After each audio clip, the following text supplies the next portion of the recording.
ये video science class 9 chapter 3 का part 1 है। इसके पहले चैप्टर में हम लोगों ने पढ़ा था कि हम आजू बाजू जो भी चीज़ें देखते हैं उन्हें हम लोग क्या बोलते हैं, मैटर। और फिर हम लोगों ने देखा था कि ये मैटर अलग अलग रूपों में पाया जाता है, जैसे एलिमेंट्स के रूप में, कंपाउंड्स के रूप में, मिक्सचर के रूप में। और फिर हम लोगों ने जब इसका और स्टडी किया, हम लोगों को पता चला कि अल्टीमेटली यह मैटर एलिमेंट से ही मिलके बना होता है। इसका यह मतलब हुआ कि जितने भी कंपाउंड हो गए या जो भी मिक्सचर है वह अल्टीमेटली किससे मिलके बना होता है, एलिमेंट से मिलके बना होता है। जैसा कि आप देख सकते हैं यह पीरियोडिक टेबल और यहाँ पर 118 एलिमेंट्स को दिखाया गया है। तो हम अपने आजू बाजू जो भी चीज़ देखते हैं जिनको हम पदार्थ कहते हैं वह अल्टीमेटली किससे बना होता है, इसी एलिमेंट से मिलके बना होता है। जैसे कि मैंने उदाहरण भी आपको दिया था कि मान लीजिए आप वाटर देखते हैं, तो वाटर किससे बना है, हाइड्रोजन से। और किससे बना है, ऑक्सीजन से। इसी प्रकार से मान लीजिए आप अपने आजू बाजू एक स्विच देख रहे हैं, तो वह स्विच, उसमें एक फॉर्मल्डिहाइड क्या होता है, कंस्टिट्यूएंट होता है। तो वह भी देख सकते हैं आप कि वह किससे बना है, एलिमेंट से बना है, कार्बन से बना है, ऑक्सीजन से बना है। तो ये सब क्या है, एलिमेंट। तो ऐसे ऐसे बहुत सारे उदाहरण मैंने बताए थे आपको। अल्टीमेटली जब मैटर को आप देखेंगे तो पता चलेगा कि वह इन्हीं एलिमेंट से मिलके बना हुआ है।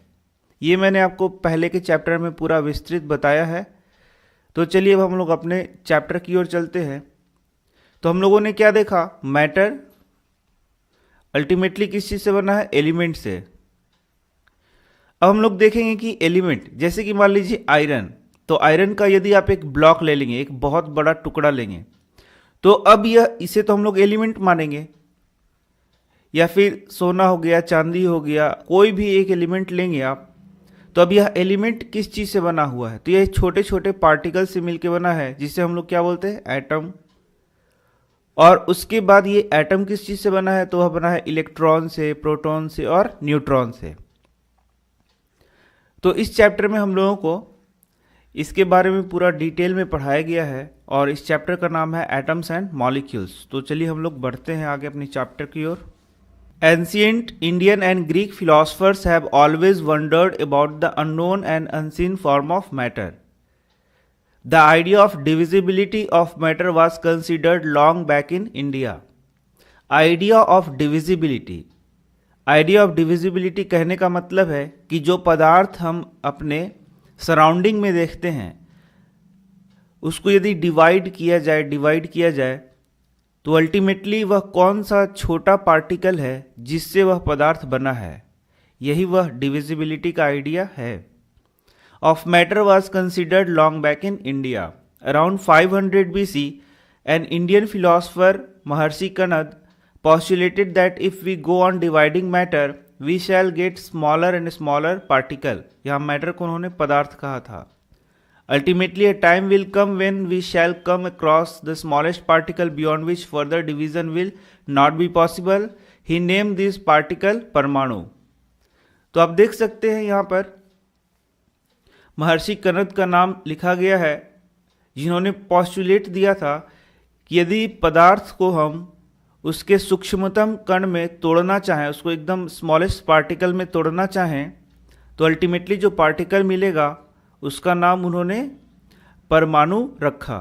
और उन्होंने यह भी बताया कि इसके आगे इसको तोड़ना संभव नहीं है, इसको डिवाइड करना संभव नहीं है, इसको ब्रेक करना संभव नहीं है।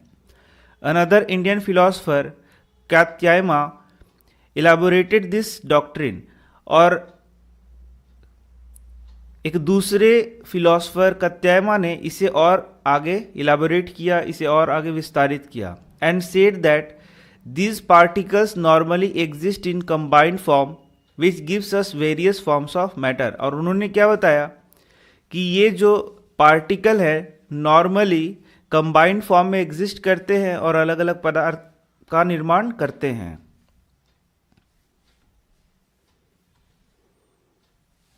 अराउंड द सेम एरा, ठीक उसी काल में, ancient Greek philosopher Democritus and Leucippus suggested that if we go on dividing matter a stage will come when particle obtained cannot be divided further। उन्होंने भी यही बात कहा यदि मैटर को डिवाइड किया जाए तो एक ऐसा स्थिति आएगा जब उसको फर्दर डिवाइड नहीं किया जा सकता है।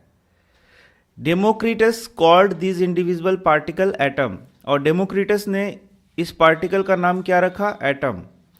All this was based on philosophical consideration and not much experimental work to validate this ideas could be done till the 18th century. 18th century के पहले ये सब सिर्फ एक आइडियाज थे, फिलोसफिकल बातें थी।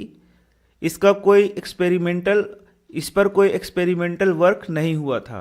Bye the end of 18th century scientist recognize the difference between element and compounds and naturally become interested in finding out how and why element combine and what happens when they combine।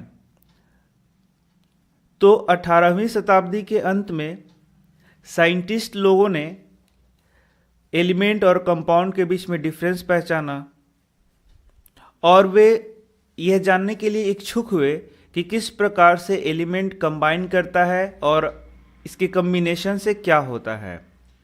तो आप देख सकते हैं लेवॉइजियर का नाम यहाँ दिया गया है। Lavoisier laid the foundation of chemical science by establishing 2 important laws of chemical combination. तो लेवॉइजियर का नाम दिया गया है जिन्होंने 2 इंपॉर्टेंट केमिकल कम्बिनेशन के लॉ को दिया था। तो यहाँ से आपका पहला प्रश्न आता है जो कि बहुत बार एग्जाम में पूछा जाता है, लॉ ऑफ केमिकल कम्बिनेशन किसने दिया था? तो लेवॉइजियर ने दिया था।